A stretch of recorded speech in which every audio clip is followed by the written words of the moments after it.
Hey guys, I know it's been a minute since I made a video, quite a few months in fact, so I thought I'd make one now, share with some news in the coming year, right at January 1st. We're going to be hitting you with more regular content, at least 2 videos a week, starting at the first of the year. So yeah, I'm getting some help editing these videos. It's going to take a lot of the work off my shoulders and help me bring more content to you. So at least 2 videos coming in the a week in the new year.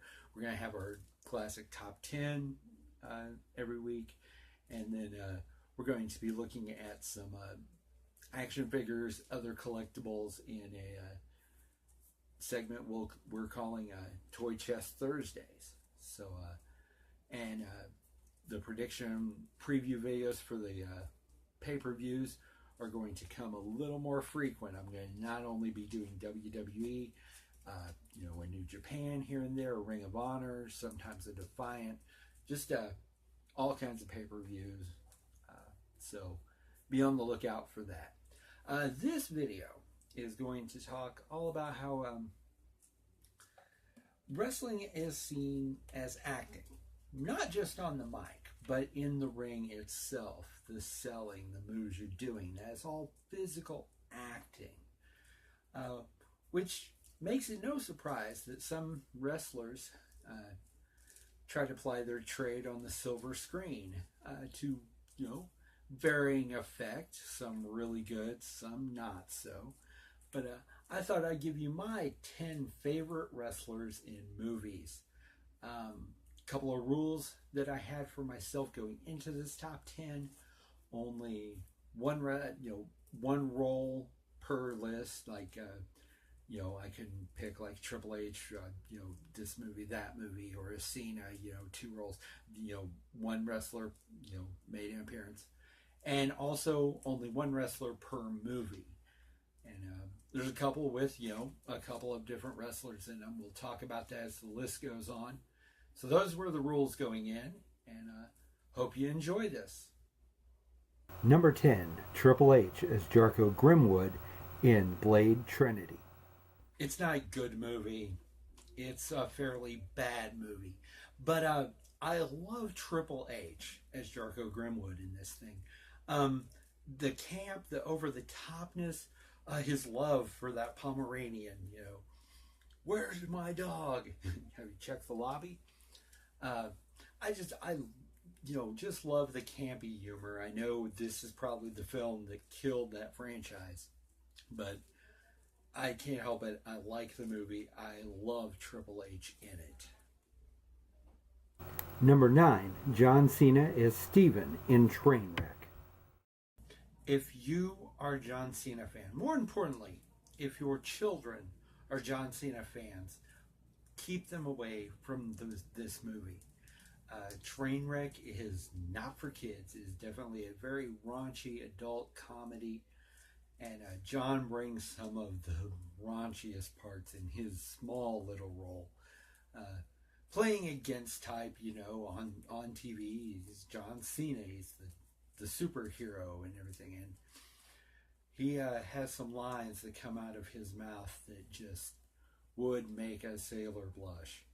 So if you haven't seen the movie, if you're into that kind of humor, definitely check it out. I love the thing, and John's one of the parts that I love about it. Number 8, Kevin Nash as Guard Englehart in The Longest Yard. This pick was difficult to narrow down because I knew when I was making the list I would have a Kevin Nash performance on there. I love him in the movies. Some of the ones on the short list, definitely the minuscule part he has in Grandma's Boy. The little bit of time he just eats up the screen. His part in Magic Mike, I love him as Tarzan.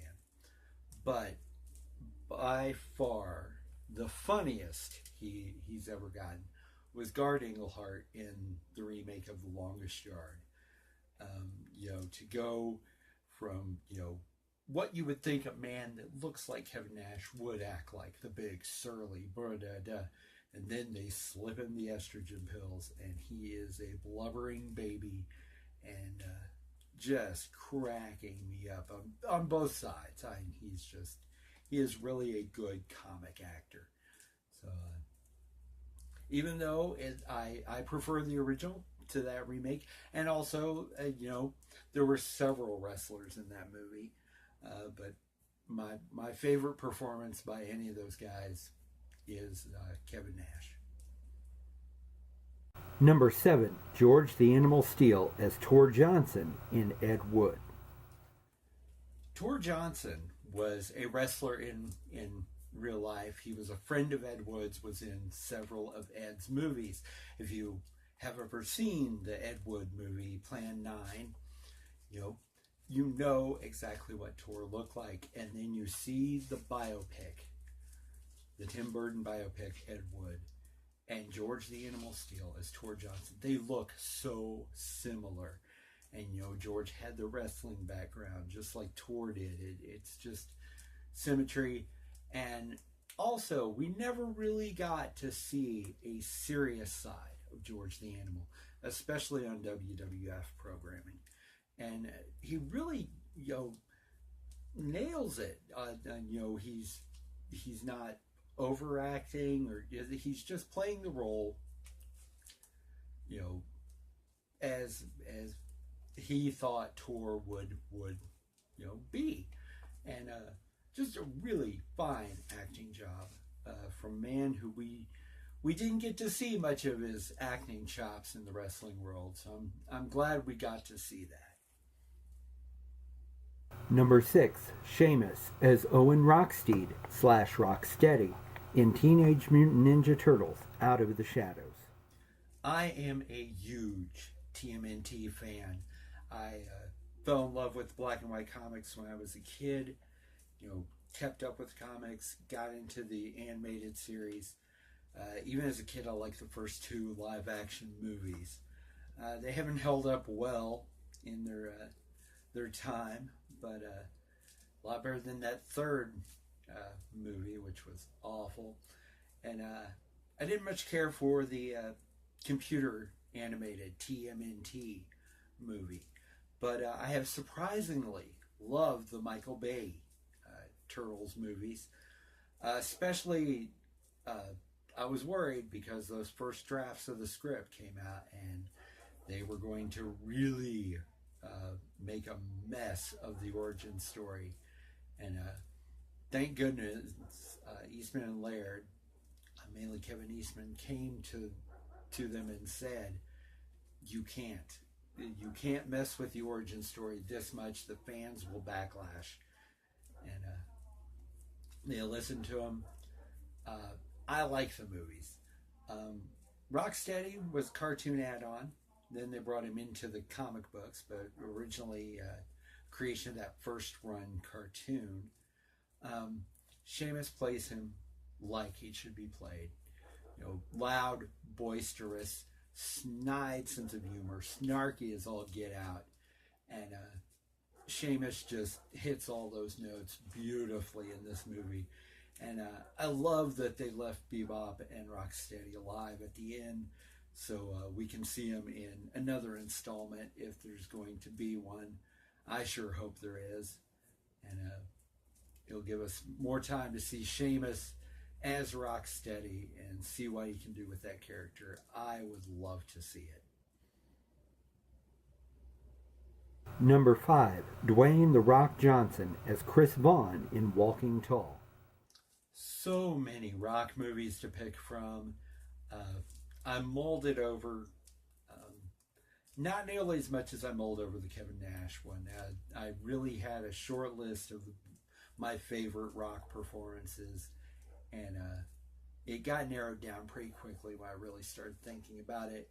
And it's definitely as Chris Vaughn in the remake of Walking Tall. Only one gripe I have about this movie, and it is that in real life, the man who was portrayed in the first movie, Sheriff Buford Pusser, was a professional wrestler before he was the sheriff. So I always thought they kind of missed an opportunity to just, have Chris Vaughn's backstory be a little different, actually be more in line with Buford, as he was a professional wrestler. But I think Rock gets to show off all of his acting talents in here, because he's a great comedic actor. He's got incredible timing. Watching him as SNL hosting, and he's just he is a very funny man. Then he's got the serious side, and the action. He gets to use all of his talents and really stretch them in this movie, and so it's probably my favorite Rock performance. Number 4, Jerry Lawler as himself in Man on the Moon. Now, I know you're saying, how hard can it be to play yourself? I've heard many actors with many different answers to that question.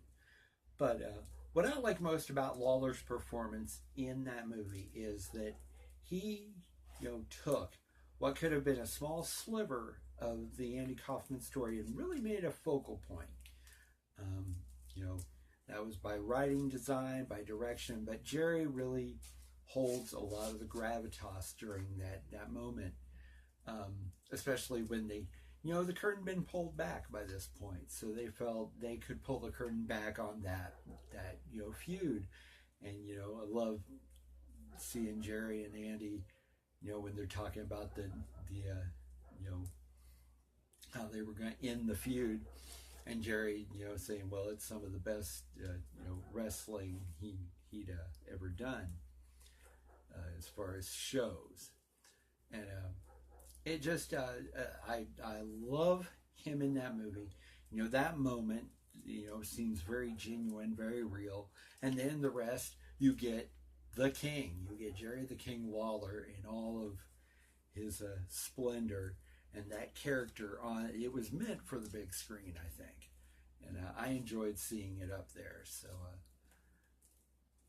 the King, one of my favorite wrestlers in movies. Number 3, Roddy Piper as John Nada in They Live. One of the most quotable lines in movie history. And I don't think I'm being hyperbolic about that. Whenever Roddy passed, watch the Raw after that and look at the amount of signs that make reference to bubblegum and kicking ass. It's an iconic line. The fight that he has with Keith David, which goes on so long. I don't know the exact time. I should have looked it up. It seems like an eternity they're fighting each other. But it's so entertaining. You really don't want it to end. You're just asking yourself, when will this end? Because it just seems to go on and on and on. And they've referenced that in various other movies. Video game franchise I'm very fond of, Saints Row. Both Roddy and Keith are on Saints Row 4, playing themselves, and they have a little recreation of the fight. It doesn't last nearly as long, but it was fun to see that, and it just made me think of how much I really love this movie. I think it's one of John Carpenter's finest and most underrated works. It's just, the social commentary is spot on, and Roddy really plays the everyman hero with the gusto it deserves. So if you haven't seen They Live, go check it out, and I promise you will not be disappointed. Number 2, Andre the Giant as Fezzik in The Princess Bride. We got a glimpse of what Andre would have been if he would have pursued a career in acting, or could have pursued. He is, not playing out of type at all. Andre, lovable giant, basic lovable giant, especially at the end when he teams with Wesley to go against the bad guys. No longer is a bad guy. Even though you can tell the way Andre played him, the way it's written, that Fezzik never was really into the whole, bad guy shtick. He feels like it just, looking for a place to fit in. And, if you haven't heard the stories that the rest of the cast tell about Andre from those times, it's well worth looking up. It's just great stories about the making of a fabulous film and being in the company of a really great person in Andre. All those guys just have heaps of praise for him as a person. And it just it warms you, but it also makes you sad thinking what else could he have done on the big screen. But if you haven't seen the movie, go check it out. It's a classic, and Andre is one of the reasons why. Now, before we get to our number one pick, I'm going to hit you up with some honorable mentions. Steve Austin in The Expendables, Terry Funk in Roadhouse, and Hulk Hogan in Rocky III. Number 1, Dave Bautista as Drax the Destroyer in Guardians of the Galaxy. Bautista is Drax the Destroyer. After 2 movies, it's hard to imagine anyone else playing that character than Dave. He plays it, he's played the entire story arc just so brilliantly. From brooding, angry, about just vengeance-filled Drax we see in the first movie, that softens there at the end and learns that he may have lost a family, but he's gained one now. As corny as that sounds, he just really has handled that character arc brilliantly. I can't wait to see where he goes in the third one.